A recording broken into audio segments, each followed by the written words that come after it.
One of my relatives made the comment this week that he didn't feel like his life had any specific purpose. This young man has a good job with a lot of responsibility, a beautiful home, and a stable long-term relationship with a lovely girl.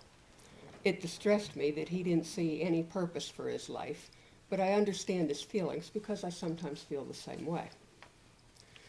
This got me to thinking a lot about just what our purpose is on earth and why so many people don't think they have one. I think the first thing most of us do wrong is assuming that there is or should be just one primary reason for our existence. If we fail to see what that one purpose is, then we think we don't have any. And most of us have totally unrealistic ideas of what that one purpose should be. We want our reason to be something grand. We think we should find a cure for AIDS, paint a picture that will replace the Mona Lisa in the Louvre, bring peace to the Middle East, or solve the economic crisis. The sad truth is that very few people in the history of mankind have achieved something so noteworthy that the whole world knows who they are and what they did. And some of the people I've known who were fortunate enough to know, or think they knew, what their purpose was, are some of the most boring people I've ever met. They were so driven toward their one goal that they let the rest of their life pass them by without even noticing it. I think one of the reasons for our feeling that we have to have a purpose that will distinguish us and our accomplishments from everyone else is the Western thought and religions that we grew up with. Our Judeo-Christian heritage in this country puts a great deal of emphasis on the individual. We're taught from infancy that we are unique and special, created by God to be one of a kind with a one-of-a-kind set of talents. As a result, we start believing that we should do something really extraordinary with those talents.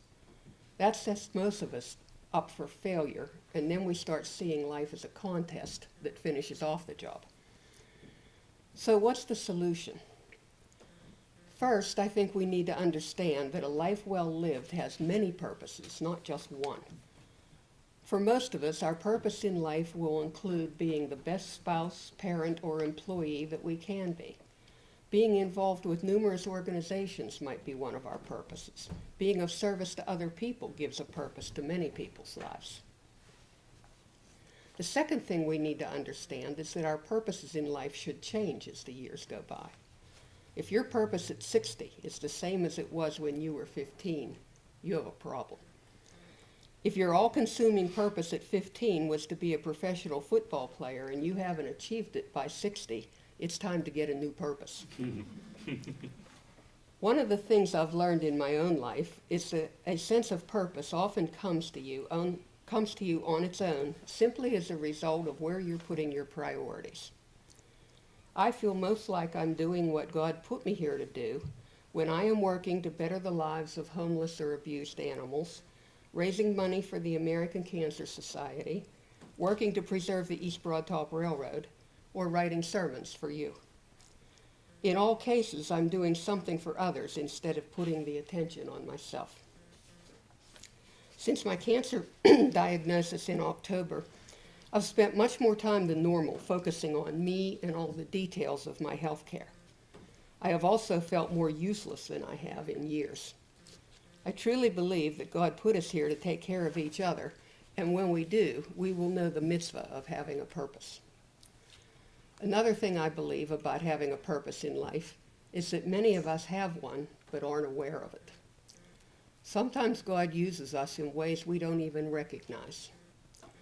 I can't begin to tell you how many kind acts, messages, and thoughts have been sent my way since I found out that I have cancer. Many were from friends, others were from total strangers.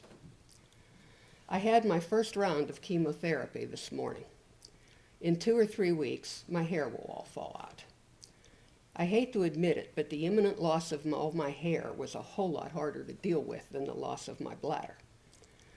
I went to the wig store yesterday to get ready for the inevitable and was feeling extremely sorry for myself. The lady who helped me pick out my new hair was a cancer survivor herself and turned a hard day into a fun one with her sense of humor and kindness. I doubt that she viewed helping me as part of the purpose of her life, but I certainly saw it that way. Because of her, I'm now prepared to show up back at work in April with a biker-type bandana on my head, wearing a t-shirt that says "Bald is beautiful." If, like many of the rest of you, you sometimes question your purpose in life, I ask you to take a better look at yourself. Are you working toward a realistic purpose or an impossible one? Are you working towards fulfilling God's purpose for you, or one that you created yourself after watching too many action movies? Are you looking at your purpose too critically through your own eyes, or are you seeing what your life is worth to the people who love and care about you? God has a reason for putting every one of us here. We may know what it is, or we may not. If we don't, we just have to trust that there is a reason and hope that someday it will be revealed to us. While we're waiting, we should go do nice things for other people, and we can be sure that that waiting process will speed up a little bit.